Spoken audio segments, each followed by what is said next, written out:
मेरा नेता तेजस्वी है। तेजस्वी किसी के सामने झुका नहीं है और न डरा है। लालू जी को इसीलिए लोग गाली देते हैं क्योंकि वो झुके नहीं, और नीतीश कुमार तो आज झुक गए। क्या आज बिहार में लोकतंत्र की सरकार लग रही है क्या कि ये लोकतंत्र की सरकार है?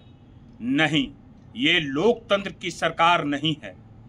अगर बिहार में आज जनता द्वारा वोट देकर चुना हुआ मुख्यमंत्री होते तो आज बिहार की जो दयनीय हालत है, जो दयनीय स्थिति है, वो आज स्थिति नहीं रहती। मगर भाजपा के द्वारा थोपे हुए सेलेक्टेड मुख्यमंत्री के द्वारा क्या क्या बोला जा रहा है। बिहार में आपराधिक घटना कितनी बढ़ गई है। आज युवा हथियार उठाने को मजबूर हो गए हैं क्योंकि युवा बेरोजगार हैं। युवाओं की इसमें क्या गलती है?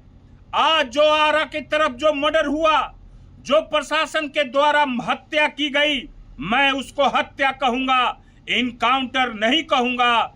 जो भरत तिवारी की जो आज हत्या की गई प्रशासन के द्वारा, आज वो भरत तिवारी कौन गलती किया था? आज वो मानसिक रूप से क्यों विक्षिप्त हुआ? पहले तो ऐसा नहीं था। ये सरकार के सिस्टम से युवाओं की जो स्थिति हो रही है, आज युवाओं हथियार उठाने को मजबूर हो रहे हैं।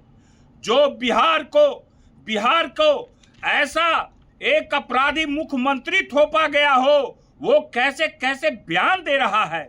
वो कह रहे हैं कि अपराधियों को नेपाल जाना पड़ेगा।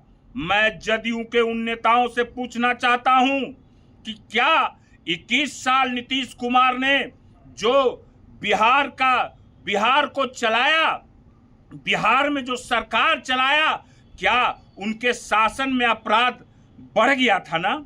ये मानते हैं ना सम्राट चौधरी जी, भाजपा के मुख्यमंत्री?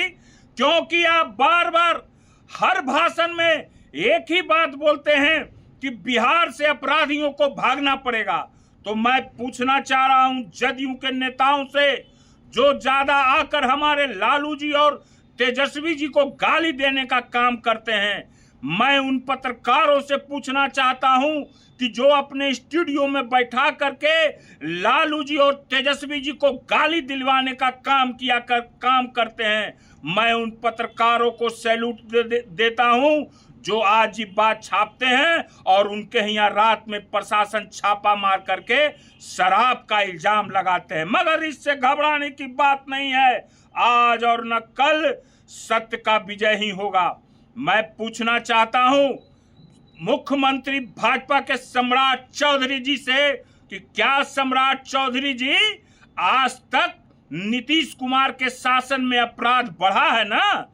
आप बार बार एक ही बात बोलते हैं। इसका जवाब जदयू को नेताओं को देना होगा, इसका जवाब देना होगा। और कुछ भाजपा के एक शिक्षा मंत्री है, ज्यादा मुंहफट हो गए हो ना, ज्यादा मुंह फटर पटर कर रहे हो ना लालू जी तेजस्वी जी को गाली देने का काम। क्योंकि एक ही तो शिक्षा मिला है आप लोग को, क्यों लालू जी और तेजस्वी जी को गाली देना है। जितना गाली दे सकते हो। तो मैं कह रहा हूं मर्यादा में रहिए। अगर मर्यादा तोड़िएगा तो मेरे जैसा मर्यादा तोड़ने वाला लड़का आपको नहीं मिलेगा। और मैं घबराता नहीं हूं, समझ गए ना? क्योंकि मेरा नेता तेजस्वी है। तेजस्वी किसी के सामने झुका नहीं है और न डरा है। लालू जी को इसीलिए लोग गाली देते हैं क्योंकि वो झुके नहीं, और नीतीश कुमार तो आज झुक गए। क्यों झुक गए, इसका खुलासा मैं शनिवार को करने जा रहा हूं। बहुत बड़ा खुलासा मैं करूंगा शनिवार को। मैं फार सबूत के साथ करूंगा कि नीतीश कुमार ने क्यों मुख्यमंत्री पद छोड़ा और कौन कौन उसमें क्या क्या है। चलिए छोड़िए, फिर आगे मैं बताता हूं। आज जो बिहार की स्थिति है, युवाओं में जो मने गृह युद्ध छिड़ने की स्थिति हो चुकी है। आप लोग जात पात में बांटने का प्रयास कर रहे हैं, कहीं शिक्षाओं की लड़ाई में जात पात करने का प्रयास कर रहे हैं। जब तक आरजेडी का एक एक कार्यकर्ता के शरीर में एक एक खून है, ये सब होने नहीं दिया जाएगा। जात पात में नहीं बंटने दिया जाएगा। क्यों नहीं आप एफआईआर कर लेते हैं? आप तो नियम बनाते हैं कि एफआईआर जो नहीं लेगा वो थाना प्रभारी को सस्पेंड किया जाएगा। आप इतना डर क्यों रहे हैं? आपको डरना नहीं चाहिए, क्योंकि इसमें बड़े बड़े नेताओं का हाथ है, इसमें बड़े बड़े नेताओं का साठ गांठ है। मैं जो बोलता हूँ खरंटल बोलता हूँ, इफ बट मेरे बथी में नहीं रहता है। मैं बता देना चाहता हूँ। और भाजपा के मुख्यमंत्री और भाजपा के लोग जो बिहार को गृह युद्ध की ओर छेड़ना चाह रहे हैं, आप लोग होशियार हो जाइए। मैं फिर बोल दे रहा हूं कि बिहार में एक नया समीकरण तैयार हो के रहेगा और ये तैयार होने के लिए अग्रसित हो चुका है।